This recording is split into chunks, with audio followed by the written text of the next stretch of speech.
The final destruction of Gaza. That's what Israel is currently executing. I'd say this is happening before the eyes of the world, but the Western media is overwhelmingly currently barely even covering the liquidation of Gaza that is currently taking place. Last night's onslaught against Gaza was described by the surviving population as unbearable. According to Ibrahim Al-Masri, a computer engineering student in Gaza, last night was hell for all of us in Gaza. They are continuing to exterminate us until the last soul. It has become normal, as if it is necessary to exterminate us to maintain the ecological balance. My mind has collapsed. Is it normal for all of this to happen? Let's look at this image of Rafa, the southern city in Gaza, which had suffered the least destruction of the towns and cities of the Strip. What it shows is total annihilation. It has been flattened, reduced to rubble as far as the eye can see. Shades of grey rubble, and then brown. That's it. Total lifelessness. Let's see this footage of Dar al-Aqwam school, which was being used as a shelter for displaced Palestinians. The strike on this school killed dozens of Palestinians who were there sheltering, many of them children.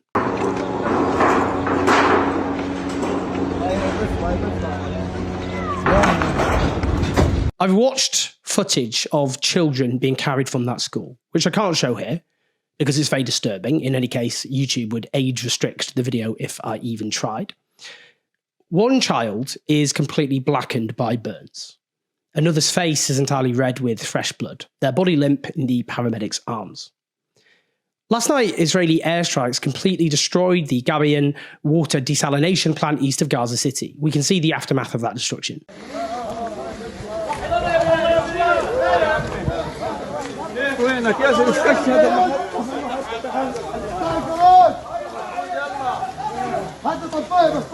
I watched the moment that the desalination plant was struck, again too graphic to show here. You can hear a girl sobbing in the background as she films it happening. And you watch as two humans are blown far into the air by the explosion before their corpses plummet to earth. This desalination plant was the only source of clean water for an entire neighborhood. Destroying a desalination plant is not only a straightforward war crime, it is inherently a genocidal act. It is only done in the knowledge that it will deprive a civilian population of the most basic need of all after oxygen. The Israeli state is imposing relentless so-called evacuation orders in Gaza, demanding the people flee under threat of violence and death to an ever smaller area, which is part and parcel of what Benjamin Netanyahu, the Israeli Prime Minister, who's wanted by the International Criminal Court for war crimes and crimes against humanity, what he openly says is a plan to empty Gaza of its population. As Khalil Sayegh, a Palestinian Christian political analyst from Gaza, says, "My Facebook timeline is filled with people in Gaza saying they are so tired of endless displacement that they would rather stay and die than obey the evacuation order." He goes on, "Just imagine people are so tired that they prefer death over another displacement." Now, as I've been discussing this week, the Israeli military attacked a convoy of ambulances near Rafa, executed the paramedics and rescue workers, threw their bodies in a mass grave, and even tried to bury their ambulances. Now, we have more information. According to a forensic doctor who examined some of the bodies, there was evidence of an execution-style killing based on the specific and intentional location of shots at close range. Two witnesses said they'd seen the bodies and said that their hands and legs were tied. None of this can be divorced from the deliberate and systematic attempt to destroy the entire healthcare system of Gaza, which a UN report found was part of the crime of extermination. Israel has killed over 1,000 Palestinian medics in Gaza since the genocide began and attacked every single hospital and medical facility, rendering most inoperable. What we are seeing here is Israel completing the final stage of the Gaza genocide. It's clearly being told by its US patrons that nothing is off limits, that they can do as they please. They can destroy anything, they can kill anyone without any restraints. And Gaza today is the West Bank tomorrow. The West Bank is already the site of multiple pogroms, and 40,000 Palestinians have already been displaced in the biggest act of ethnic cleansing there since 1967, when it was occupied. Let's listen to what the Israeli Minister of the Economy said in this interview. עכשיו אני טוען שנים, בהשראתו של דוקטור מוטי קדר ויחד איתו, שאנחנו, מדינת פלסטינית לא תקום. לא יהיה בשום פנים ואופן. היום דעת הקהל בישראל מבינה את זה, גם הפלסטינים מבינים את זה, מדינה פלסטינית לא תהיה. אבל מצד שני גם מדינה אחת לא תהיה. ולכן אנחנו מציגים מודל שנקרא מודל האמירויות, אוטונומיות שפועלות ביחד, שחיות עם ההתיישבות, ובעיקר שיכירו במדינת ישראל. וכאן נכנס הקונספט של קיר הברזל של ז'בוטינסקי, תכירו בנו, נעזור לכם, לא תכירו בנו, נהפוך אתכם לעזה. וגם תושבי יהודה ושומרון צריכים להחליט, מה הם רוצים להיות שיהיו גדולים, עזה או דובאי? Keep in mind that Judea and Samaria is the biblical term used by Israeli extremists to refer to the illegally occupied West Bank. What he says there is if the West Bank doesn't submit to an eternity of Israeli occupation, and this is already in the West Bank the longest belligerent occupation in modern history, then Israel will turn the West Bank into Gaza. Note that the Israeli state is expanding its settlements there and is preparing the ground for formal annexation.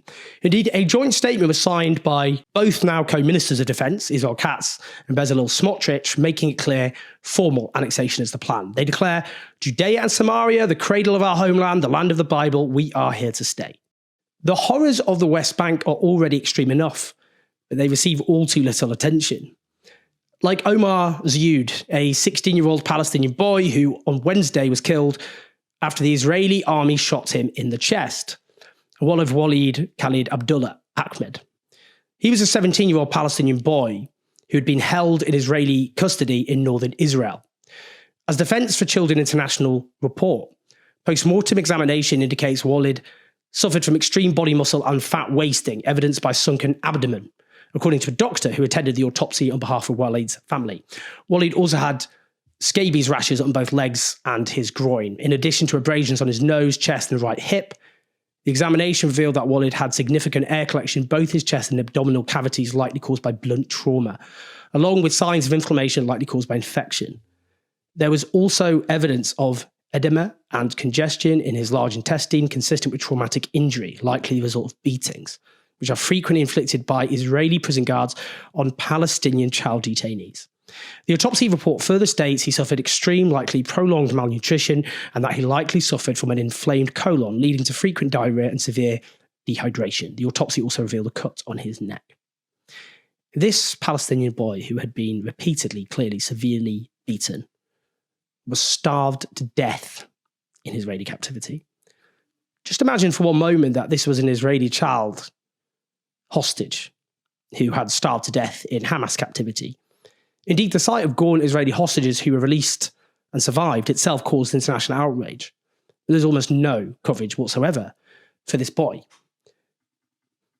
I mean, long before 7th of October, the Israeli state was locking people up, Palestinians, including children, either with no trial or charge whatsoever, or using a kangaroo court, where the judge was an IDF soldier, where it was conducted in Hebrew, where the trial was over in minutes. You know, I mean, over 99% conviction rate. These are hostages, including child hostages. Israel's the only state on earth which systematically tries children in military courts. But there's no outrage, is there?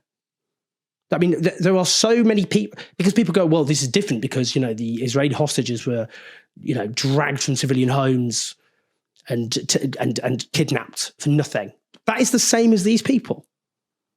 Large numbers of these detainees are people who haven't been charged or convicted of anything.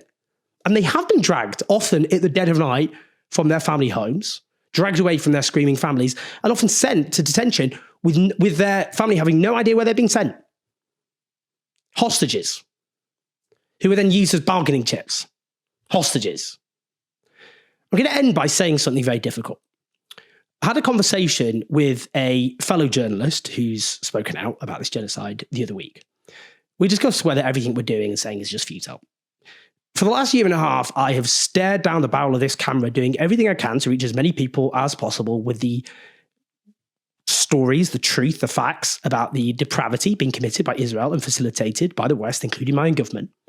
18 months and that depravity is worse than ever. And anyone who has used their platform, all too few, will have had moments of asking themselves, what is this all for?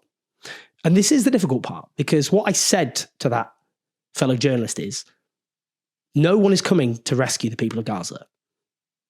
That doesn't mean it's all over for the Palestinian people, far from it. But we have to be honest here. In the here and now, all we can do is bear witness for the coming reckoning. Palestine, you see, is the litmus test of our age. If you supported this crime of historic proportions, then you are exposed as a depraved monster. If you stayed silent, then you are exposed as a coward. Cowardice is always a sin, but in a time of genocide, it is a moral crime. Either this crime is accepted for what it is, as in the consensus exists over what it is, or it is normalized, and our species will collapse into violent barbarism. And then Gaza simply foreshadows the future of much of humanity. So we must bear witness, as loud as we can, for the coming reckoning, where all who were complicit in this crime are held to account. Because that reckoning is not just about Gaza or Palestine, as crucially important as that is. It's about the future of humanity itself. Please like and subscribe with your thoughts and your comments. Help us as we take on the pro-genocide media at patreon.com/OMJs84. You can listen to us on the podcast. That is now regularly updated, like the videos. So you can, I know we didn't do that in the past, but we are permanently doing that now because I have hired someone who's extremely competent. So yes, do listen to us on the podcast. Share the video, get the message out. I'll speak to you in a bit.